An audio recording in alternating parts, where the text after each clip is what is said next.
Hello everyone, welcome to Lawputra YouTube channel. I am Advocate Garvijan. Today we will understand the topic which is provided under Chapter 5 of Transfer of Property Act 1882, that is lease. Firstly, let us understand that what is lease. Lease is transfer of interest to use immovable property for a specific purpose and period on certain value or in lieu of specific consideration. It is to be noted that in lease the subject matter is always immovable property like land or building and should be in existence. In lease there is always at least two parties involved, the lessor and lessee. Lessor is the person who transfers the right in a property and lessor is the person to whom such right is transferred. Both terms are very important for us.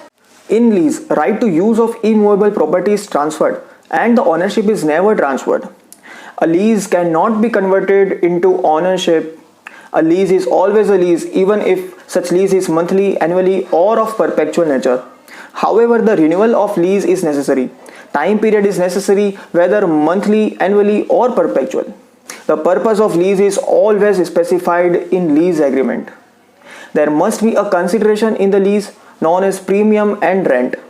It may be in any form like money, share, service, entertainment and so on. Lease is primarily a contract, so both parties need to be competent to contract and the consideration and object involved in lease should always be lawful. Otherwise, lease shall be void. Let us understand essential elements of lease in detail. First, parties. The lease must clearly identify the lessor and the lessee involved in the agreement. Their legal names and contact information should be provided. Second, property description.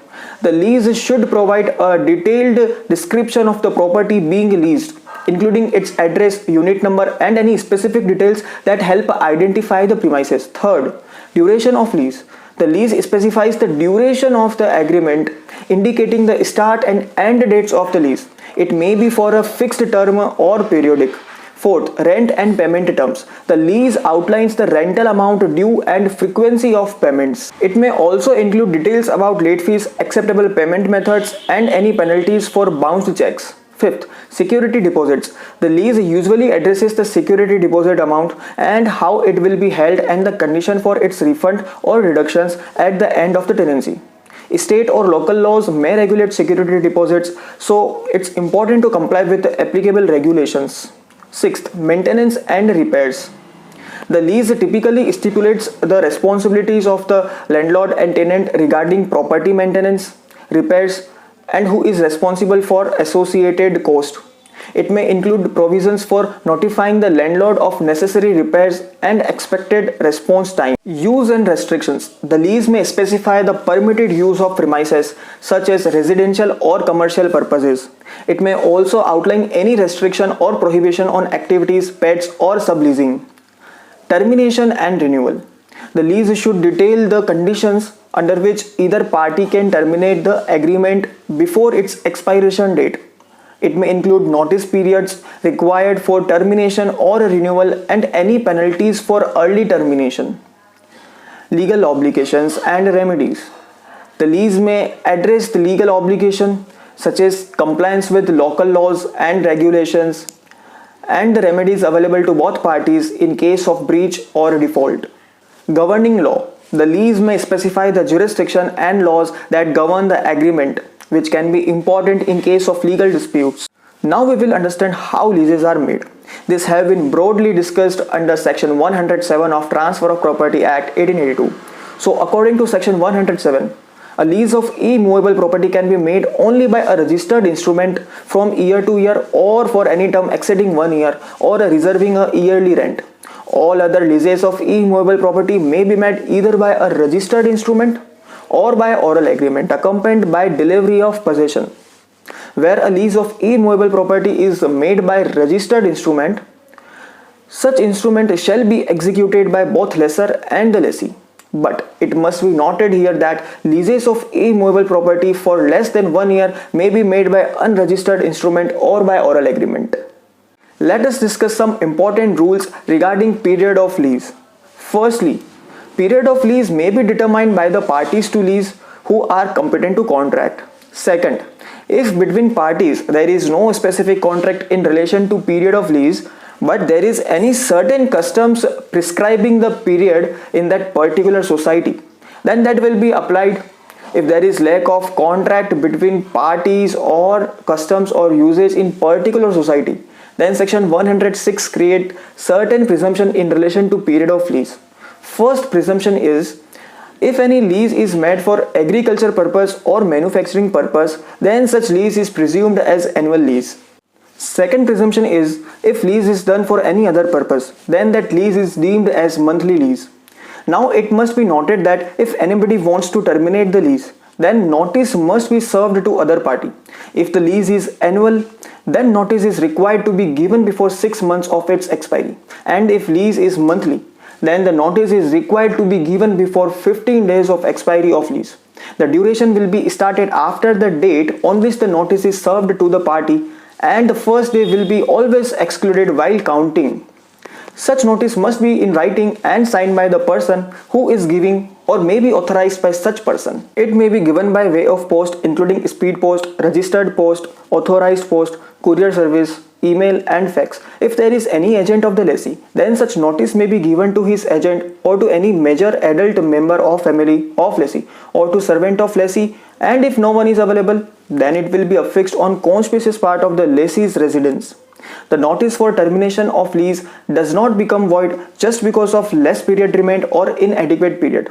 Only one thing is required to be get notice, that the suit will be instituted after the expiry of period under 106. Next thing which should be noted is, for the suit of ejection, notice is required to be served first. Now let us know some of the rights and liabilities of lessor and the lessee in short. First right of lessor is to receive rent. The lessor has a right to collect the agreed upon rent amount from the lessee within the specified time frame. Next, right to property access. The lessor generally has the right to enter the property for inspections, repairs or other necessary reasons provided proper notice is given. Next, right to enforce lease terms. The lessor can enforce the terms and conditions of the lease, such as restriction on subleasing or use of the property. Next, right to evict. In cases of lease violations or non-payment of rent, the lessor may have the right to initiate legal eviction proceedings to regain possession of the property. Now, liabilities of the lessor. First is property maintenance. The lessor is generally responsible for ensuring that the property is maintained in a habitable and safe condition, addressing necessary repairs and complying with the relevant building codes. Next, security deposit management. The lessor must handle the tenant's security deposit in accordance with applicable laws, including properly documenting deductions and refunding any remaining balance. Next, compliance with laws.